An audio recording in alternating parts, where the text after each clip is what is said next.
قرباني دا روز را روان دي 10 ذوالحجه چې د خپل یو فضیلت ته وای چې کله دا میا شروع شي او یو سړی د دې میاشتې په هر یو ورځ باندې روزه اګدي الله رب العزت دی هغه په وجه باندې دی انسان لا دی پورا کال ثواب ورکړي او کله چې دی عرفه روزي یا عرفه پر ورځ باندې ک تاسو روزه کې خدلا نو بیا به الله رب العزت تاسو لدی 2 کالو ثواب او بدله راکړي دومره غړ ثواب او فضیلت الله رب العزت د دې میاس د شروع په دې لس ورځو کې یې خېده او بیا دا شان چې رسول الله صلی الله علیه وسلم فرمایي په دې ورځو کې د ټولو عملونو زیات محبوب عمل او غټ عمل چې دی هغه قرباني ده نو د قرباني نه خپل بل یو عمل په دې ورځو کې نشته دا قرباني یقینا په مالدار باندې لازم ده چا مالداري هغه بالغي هغه مسلمانی لیکن دارا چې یو سړی غریبي کاغه قرباني کول غواړي نو هغه قرباني کولای شي دا غریب سړی د نور شزونو دی پاره قرضدار کولای شي خلکو نه پیسې غستلی شي د قرباني د الله رب العزت یو حکم چې پورا کال کې موږ باندې یو ټیم او یو ځل راځي ولې د دې لپاره موږ قرض نشو غستې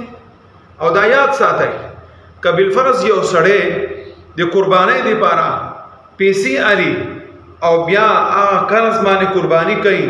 نو د دې انسان الله رب العزت با دا ټول کال غربت پریشانی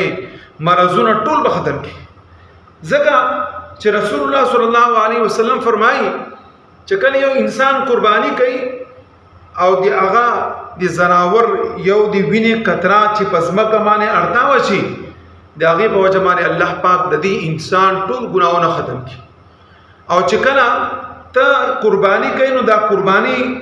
قربت نه ده د الله پاک نزدیکی نه ده او ته چې کله قرباني کوي نو د الله پاک قریب بشي د الله نږدې بشي او یو انسان چې د الله پاک نږدې شي منګه دا غواړو دا عبادتونه منګ د دې لپاره کوو چې منګ د الله پاک نږدې شو او انسان چې الله پاک نږدې شي نو له پاغه باندې غمونه راځي ولې پاغه باندې پریشانې راځي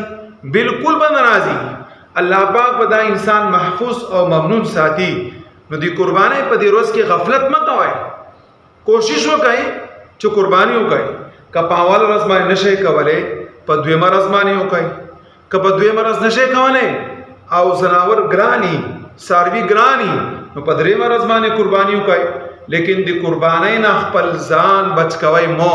چې موږ غریبانان یو او په موږ باندې قرباني نه کېږي یقینا په تا باندې به نه کېږي لیکن کته یې وکړې نو څومره غټ ثواب دی لکه یو سړی نفل مزد په هغه باندې نشته لازم او نفل مزد نه کوي که بالفرض هغه د نیت د نفل وتړي او اودس وکړي نفل نیت وتړي الله مخې ته ودرېږي نو ته ما ته وایي د هغې به څومره ثواب وي حالانکه دا نفل مزد په چا باندې لازم خو نه دي که چا وکړو نو ښه پخه او که چا ونه کړو نو څه ګناه نشته دغه شان قرباني په غریب سړي باندې نشته لیکن که هغه وکړه نو الله رب العزت به د دې بدلا او اجر ثواب په دې دنیا او په آخرت کې ورکوي د دې دنیا ټول غمونه او په آخرت کې الله رب العزت رضامندي د دې انسان سره وي نو په دې کې غفلت مه کوئ بل دا چې کوم یو سړی قرباني کوي نو هغه سړی د خبرې خیال ساتي چې هغه د خپل نکونه نه کټ کوي او ویښته دې نه کټ کوي رسول الله صلی الله علیه وسلم فرمایي